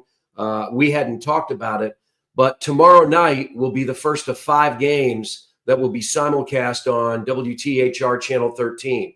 So our FanDuel Sports Network broadcast tomorrow will not only be on FanDuel Sports Network, formerly Bally Sports, formerly Fox Sports Indiana, it will also be on Channel 13. So if you don't have access on your cable system or YouTube TV or however you get your TV, if you stream it, you'll be able to watch tomorrow night's game. It's the first of 5 this year on Channel 13. I know we're really excited about that. Sort of a test to see, an over-the-air station.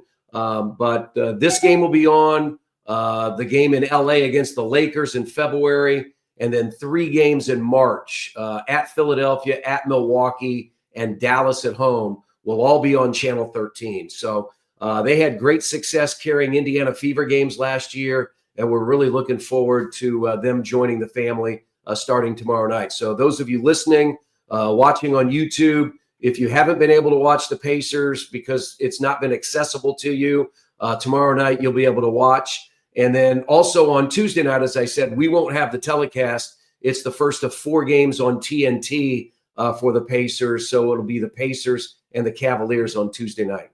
Well, if you can't have Chris Denari, the only saving grace is you get some Charles Barkley. No, was Charles Barkley on there? Yeah, well, Charles Barkley does the pregame. Yeah, pregame. Okay. That's all that matters. As long as you got a little Charles Barkley, a little Charles goes a long way. What I did say, and I did a post-game event last night with Andrew Nemhard, which we had about 500 or 600 Pacer fans on Salesforce Court. So Tuesday night, I am going to be selling 50-50 raffle tickets in the concourse. So since I'm not doing the game, not to interrupt you, but I thought you were going to say you were selling concessions or something. Maybe I'll do that too. But it's a great chance to see the fans. It's a fundraiser that they do every night, every home game for the Pacers Foundation. And since I'm not doing the game on Tuesday night, I said, hey, why not? So looking forward. I interrupted you. So where I'll be in the concourse Tuesday night. It's a 50-50 raffle. You split the pot. Like you do various places fundraisers. That should be a nice pot at a game like that. I mean, any idea if they done it before? Oh yeah, they do it every night. They do it every night. Every night. So what's an example of what the pot size usually gets? I have no idea because I've never been up there. I mean, I don't know, and that's why. Well, you know what? To create excitement for this, Chris, you have to start getting that information and sharing that, letting the people know what they've been missing. Hey, well, what I think $5,000. What I think I might do is I'm signed up for Tuesday night, and then we have 3 other TNT games. And if all goes well and they like my work and I help them raise money, maybe I'll do this for the other 3 games too. It'll be cool. And it's going to be cool that the games will be on local TV. Yes. Regardless of how it is. But those games, you will be on the call, right? Right. So tomorrow night, the game is simulcast. It'll be a FanDuel Sports Network broadcast that will air on FanDuel Sports Network and on WTHR. So that's the first of 5. And then Tuesday night, I will not be a part of the broadcast. That's the night that I'll be selling the 50-50 raffle tickets because the game's on TNT. So, but we're looking forward to it. Again, it gives more people a chance to watch tomorrow night. And I know there's a college football playoff game, Ohio State and Texas tomorrow night. I think. Nobody cares about that. I think it starts at 8 or 8:30. We start at 7 o'clock. So, looking forward to it. Plenty of time, buddy. I cannot tell you how much I appreciate you. And again, thoughts and prayers to you and your family. Thank you. Glad to have you back, and glad that you. Did you pay somebody to shovel that driveway of yours? Yes, I did. I only asked because I know the length of that thing. Yeah. Not that it's a mile, but it ain't 10 feet either. Yeah, Jim came by the house last year when I was doing some yard work and stuff, and we put in that patio in the back and all that. My wife and I did that. So we had a gentleman, and he did a great job the last few years of doing our driveway, plowing our driveway. Well, he let my wife know that he was retiring, and we didn't have anybody to do it. So my wife, I put out something on Facebook and never got a response. My wife went to Angie's List and found somebody, and she was out of town because she's down in South Carolina with helping take care of our 2 grandsons. I'm on the road. We have a house sitter and a dog sitter here. And she says, hey, the guys are here to do the driveway. And I go, great. Well, they didn't have a plow. They hand shoveled our driveway, 4 of them. And they did a fantastic job, but they hand shoveled, Jim, our entire driveway, and you know how long it is. That will get you that'll burn some calories. You don't need to do CrossFit or any workout if you did that. I'm telling you, man. Chris Denari, the voice of the Indiana Pacers. You can catch him on local TV coming up, man. That's awesome. Appreciate you, my friend, as always. All right. Thanks, Jim. Talk to you next week. Have a great weekend. Yes, sir. We've got more coming up. Dylan Sinn will join us on the backside as we take a break from the Hard Truth Distilling Company studios. Back with more right after this. Andy Moore Honda is Bloomington's #1 Honda dealer for a reason. Buy a new Honda and get a 3-month break from car payments. That's right, no payments for 90 days. That includes the all-new, all-electric Honda Prologue, and you get it for just 0.9% financing, or the 2024 Honda Ridgeline Black Edition or the Honda Accord LX, both for just 1.9% financing. Get more to your door from AndyMooreHonda.com, Bloomington's #1 Honda dealer and your best place for new and used vehicles. When it comes to apparel and promotions, Freethink has you covered, literally, whether it's 24 or 200 shirts for sports leagues, businesses, or groups. Freethink Apparel and Promotions can also create your very own merchandising store. Freethink Apparel and Promotions did it for Indiana Sports Beat Radio, and they can do it for you. Whether it's screen printing, embroidery, digital printing, promotional products, vehicle wraps, or anything else under the promotional line. See what Freethink Apparel and Promotions can do for you at freethinkapparel.com. Enjoy healthy, delicious meals at home without the hassle with the Fresh Fork. Chef-curated, ready-made meals delivered right to your doorstep. Proudly fueling IU athletes and now available to you with a menu that's always fresh and diverse, from hearty proteins to fresh salads. The Fresh Fork empowers you to make better food choices without compromising. Let the Fresh Fork help transform your lifestyle for a healthier way of living today at thefreshforkonline.com. Use promo code RADIO20 and get $20 off your first order. Hungry for something a little different? Well, head to the Rusty Gator Fork and Ale in Bedford, where oceanic flavors meet southern charm with a Cajun flair, like their loaded voodoo fries, gator bites, or jambalaya, and so much more. The Rusty Gator also has live music each Friday and Saturday night with some of the best local and regional artists around. Visit the Rusty Gator Fork and Ale in Bedford and get your Cajun on. Located on 325 acres in beautiful Brown County, Indiana, Hard Truth Distilling Company is the biggest and the best craft distillery around. While Hard Truth is already known for producing internationally awarded whiskeys and spirits like Hard Truth's sour mash bourbons, sweet mash, and hard road ryes, as well as their cinnamon vodka and the always popular toasted coconut rum. Hard Truth Distillery offers so much more. With a full-service restaurant, ATV, and distillery tours, as well as live music, you can spend an entire day at Hard Truth Distillery while making your entire family or group happy. And that's the Hard Truth.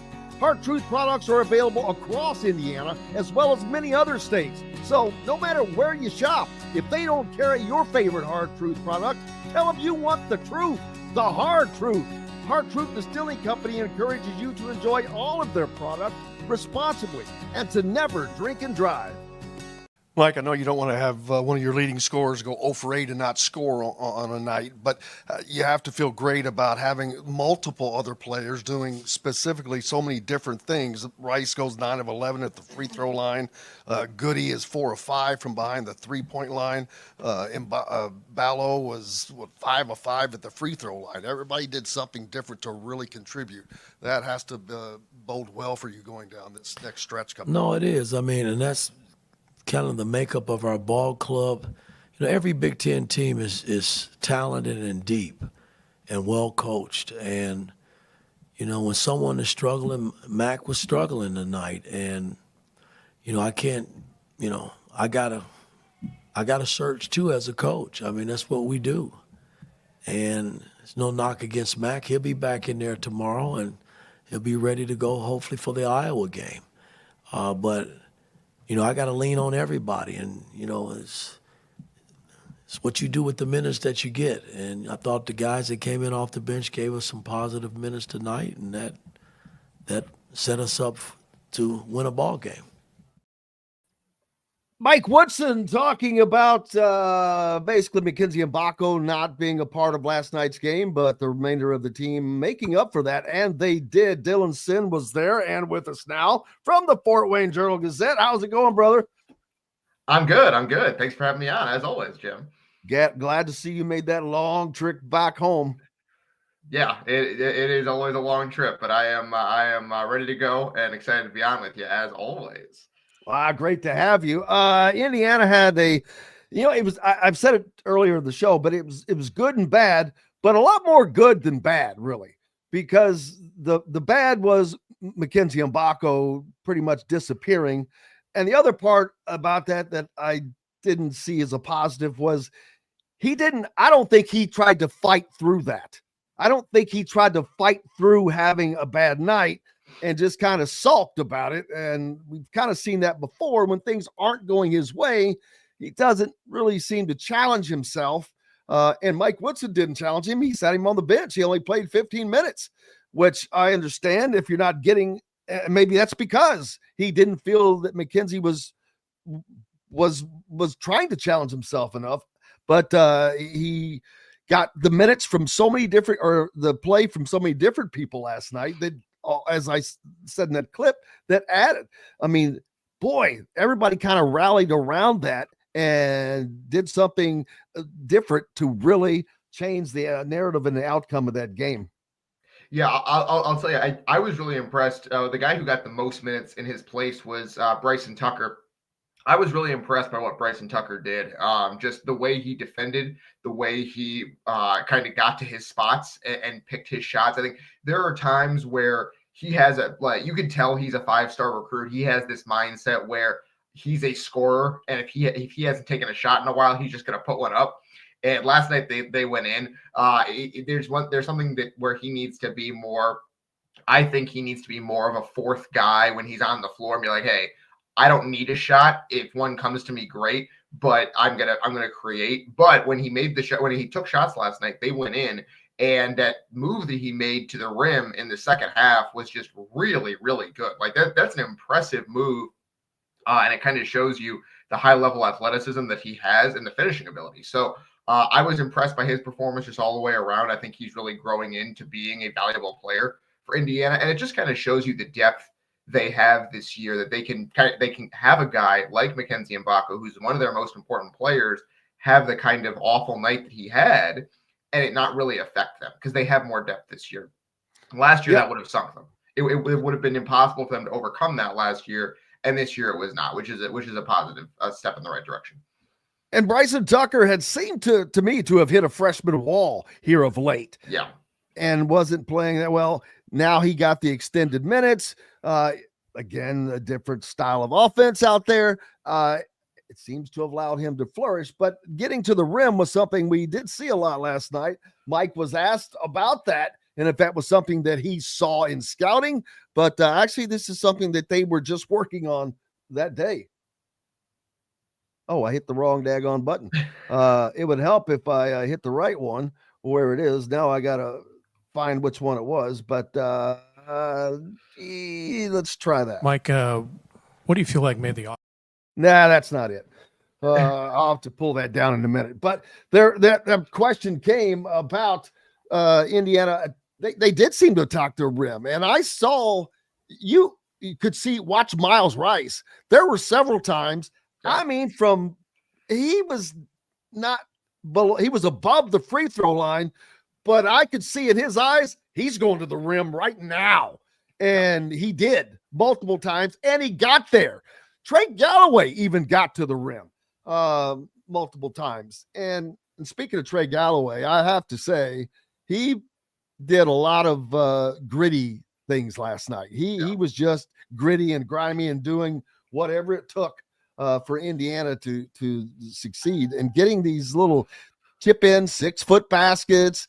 Hey, he was a big contributor last night as well. No, absolutely. I thought Galloway was great last night.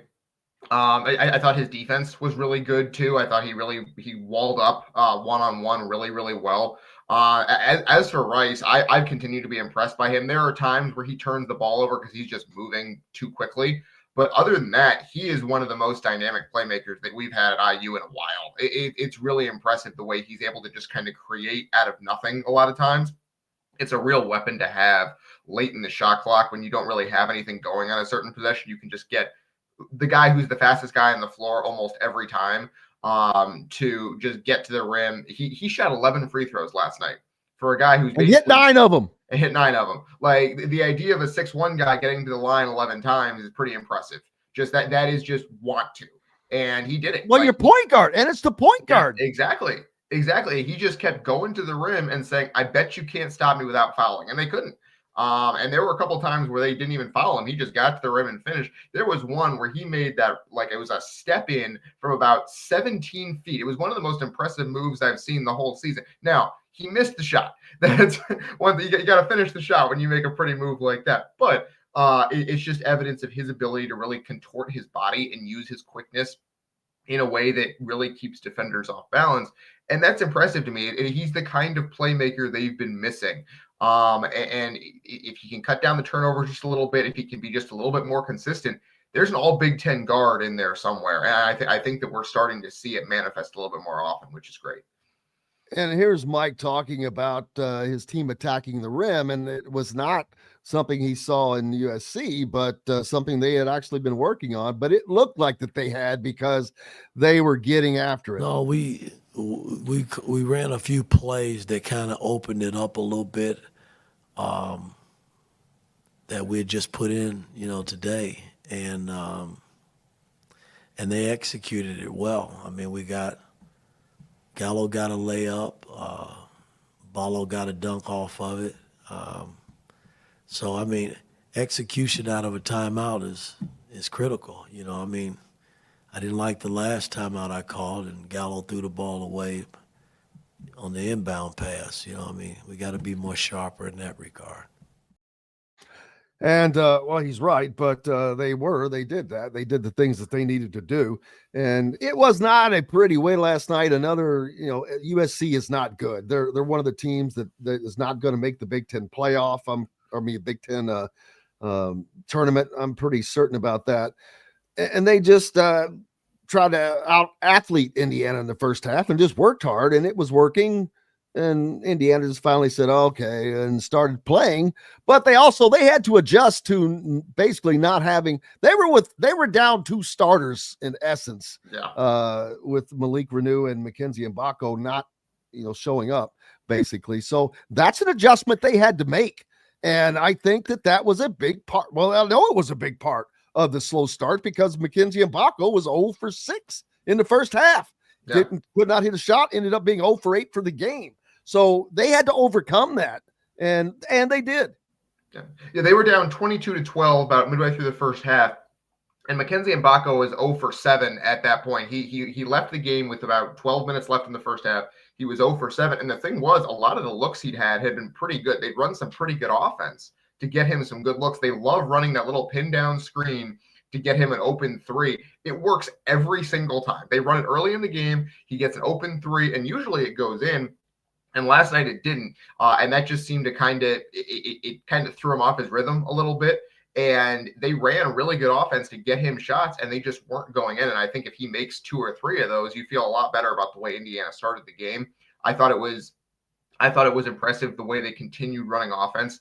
Even when they got down 10, I feel like that's one of those things where things can start to spiral on you if you're not solid. And Indiana just kept running offense, kept getting good shots, and eventually they started going in. And that's the mark of a team that's figuring things out is, hey, we trust what we're doing. We're just going to keep doing it, and eventually it's going to work. And it did. And I thought that was pretty impressive.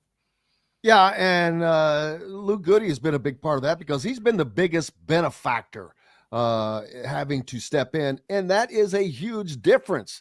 Now, I don't know that I will guarantee you that when Renew comes back, Goody is not playing 35 minutes, unfortunately. But also Ballo won't play the minutes he's playing right now, but he's really not playing that many more minutes. This is not affecting Ballo's minutes. It may affect his performance a little bit because he doesn't touch the ball as much, but his minutes are staying, just a little bit more. He was playing 30 minutes a game as it was. That's up to 34. So that's 4 minutes is nothing.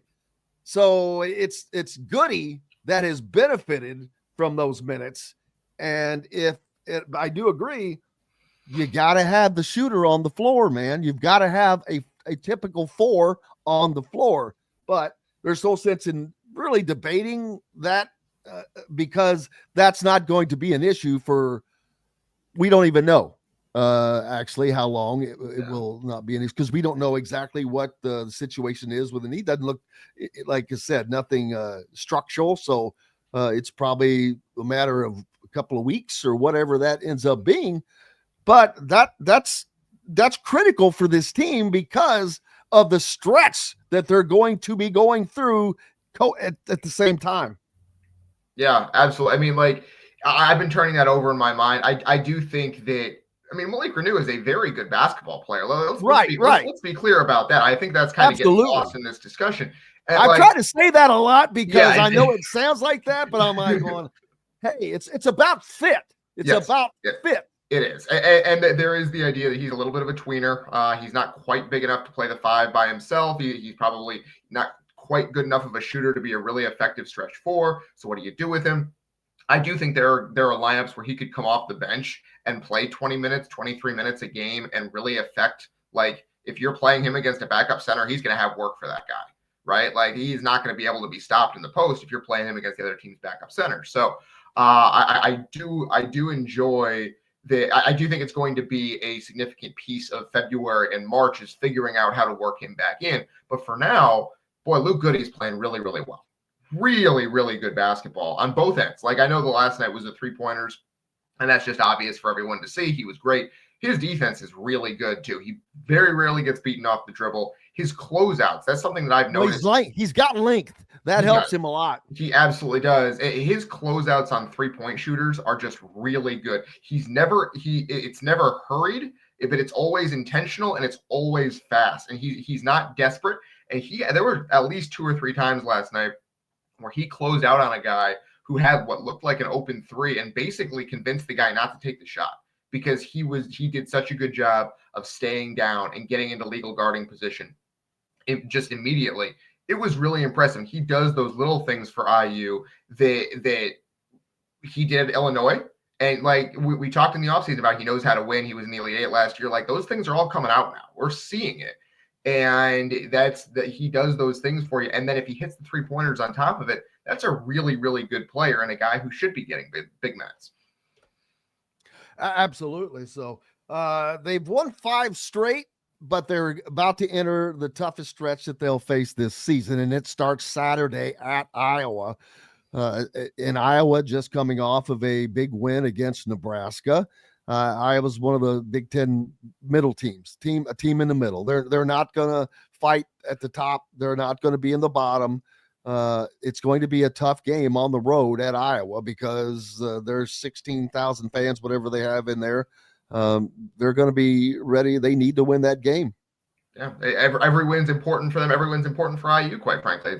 We heard about it last night. It's 11 straight quad 1 opportunities here going forward. Iowa has not been an easy place for IU to win in recent years. In fact, it's been really, really difficult. There have been some extraordinarily frustrating games played in Iowa City in recent years. There's been several times where they've gotten huge leads in that arena and then not been able to finish it out. Like a couple of years ago, I think they were up 28-7, like a football score. It was 28-7, and they ended up losing that game. And it was just that Iowa is a team that can really put points on the board in a hurry every single year. And in the past, they've done this thing where they've really called out Indiana's toughness. Like, Iowa has beaten Indiana, and then I remember, I think it was one of the McCaffreys went on a podcast. It was like, Indiana can be punked, and we know it. And I think that. Ooh, I wish I'd have had a copy of that, baby. That was, I think, 2 or 3 years ago. I can't remember exactly. But it was one of those things where they have tried to basically say to Indiana, we're tougher than you, and we know it. But everybody has done that. Rutgers has done it. They have. Purdue has done it. They have. That's what's been, unfortunately, has happened for several years to Indiana in Assembly Hall, which used to be a lockdown fortress. Yeah, and I do think Indiana needs to go into that game on Saturday with the mindset that they're not going to let that happen this season. Like, I quite frankly don't care if they would, like, they should win the game. It would be good to win the game, but I think they need to match that physicality from the jump because Iowa's going to bring it to them. And a lot of teams are for the rest of the season, but Iowa especially because they've been able to have success doing it over the last several seasons, and they know it. Go in there and just battle on the glass. You're the better. You should be the better rebounding team against Iowa. Battle on the glass. Close out on shooters. Be tough. Be offensive rebounds. Yes. Offensive rebounds. It's been really good for IU. Omar Ballo has done a fantastic job at it. Keep doing that. Keep crashing the boards. Get yourself extra possessions. Don't let them push you around. I think that would be a big step for this team if they can do that. Yeah, you're probably not alone there. Fran McCaffrey probably does not win many awards for the most liked coach by any fans. I think he's funny at times. He's entertaining. But other times, that. He's entertaining. But other times, I'm like, dude, you're just an idiot. The thing that I will not ever get out of my mind was his stare down of the official. Was that last year, the year before that? I forget. Where he just stood there and stared at the guy. And I'm like, if I was the official, I would have just started laughing. Well, it's but funny, I'm like, Musselman go over and say something or sit down, you child. Musselman tried the same thing last night, and the official wasn't having it. Now, what was someone asked earlier? What was going on there toward the end? I have no idea. It's unclear to me. Like, he was out of the coach's box. It sounded like what they were saying on the broadcast, and the official told him basically get back in the box. How could they tell? How could they see him? Yeah. What is he, like 5'6"? Yeah, him and little Rhodey, man. They'd make a pair, wouldn't they? Yeah, Eric's a nice guy. I shouldn't say that. But he did. He seemed like he didn't enjoy getting told to get back in the coach's box by the official, and he took that with him into the post-game press conference, which is pretty interesting. So. Oh, did he? Well, he was not happy in the post-game press conference. He was pretty testy, I think is the word. Because he lost? Because he got beat by a team without two of its starters? Possibly because he's 9-6 and 1-3 in the Big Ten, and it's not going well his first year there. Yeah, well, what do you expect? But college football playoffs tonight, Notre Dame and Penn State. I think that Penn State wins this game only because I think their offense has found something that they did not have all season. They did not have against USC. They did not have against Ohio State. They didn't have against Oregon. They have found, like Ohio State, their offense has really ratcheted up. Will Howard's playing way better than he has played all season. Drew Alaris played well all season. Their offense wasn't that good. I don't think, but they've reached a new level, and Notre Dame, this might be the best game we've seen yet. I don't know. We had Texas and Arizona State go to 2 overtimes. It's hard to beat that, but this should be a hell of a game. Absolutely. I think the teams are very evenly matched. They play very similar styles of football, so it really is going to come down to who can execute that style better, who's going to be better on the lines of scrimmage. Both of these teams are built to win up front, right? And so it's going to be a battle in there. Both teams have 2 really, really good running backs. The question for Notre Dame, of course, is their guy, Jeremiah Love. How healthy is he? He's going to play. Marcus Freeman says he's going to be good to go. How close is he to 100%? We don't know. Notre Dame has not been great against the run this year. They've been really, really good, like best in the country against the pass. But against the run, it's been a little bit of a struggle at times. Can Penn State move the ball on the ground with their great running backs, Nicholas Singleton and Katron Allen? And I think they probably will be able to. I do have Penn State winning the game. I think it's going to be close. I do think it matters that Notre Dame had 2 fewer days to prepare for this game. And that's not really a fault of anyone. It's just kind of the way the cookie crumbled. And I think that is going to matter because it's late in the season. These guys are exhausted. This is the first time any of them have played this many games in a season, more than likely. And so the question is, who's fresher? Who's more like, it's a war of attrition at this point. I think Penn State probably is just a little bit fresher, and they probably are able to execute just a little bit better and win because of that. What I'm looking forward to seeing is if this game is close, who's able to execute whatever tricky stuff they have better. Because both of these teams are going to do some wonky stuff. You're going to see some stuff you don't usually see. For Notre Dame, it's usually on special teams. For Penn State, it's usually in the run game. But who can execute that better? And then the battle of coaching between James Franklin and Marcus Freeman. Freeman has done a fantastic job. This playoff, especially, just kind of outmaneuvering opposing coaches.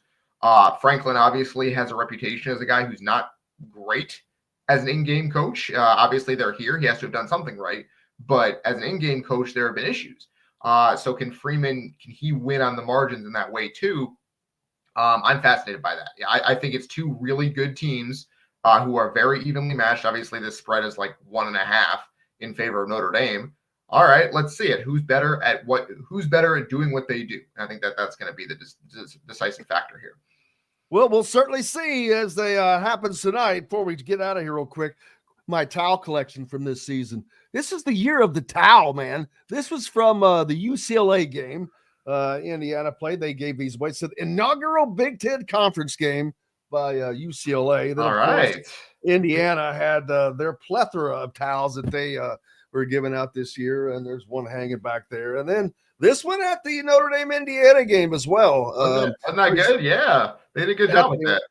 The inaugural college football playoff game at Notre Dame Stadium, and it's got Indiana up and Notre Dame up there. So the year of the towel. But appreciate you, my friend. As always, we'll do it again next week.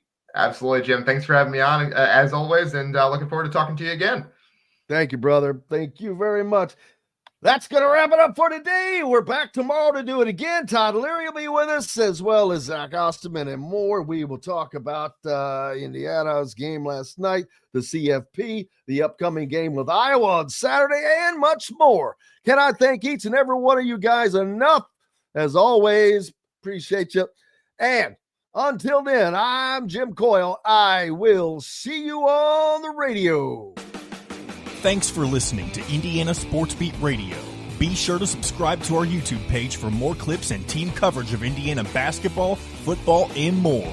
You can also find full episodes and tons of other content on thehoosier.com. We'll see you next time for another edition of Indiana Sports Beat Radio.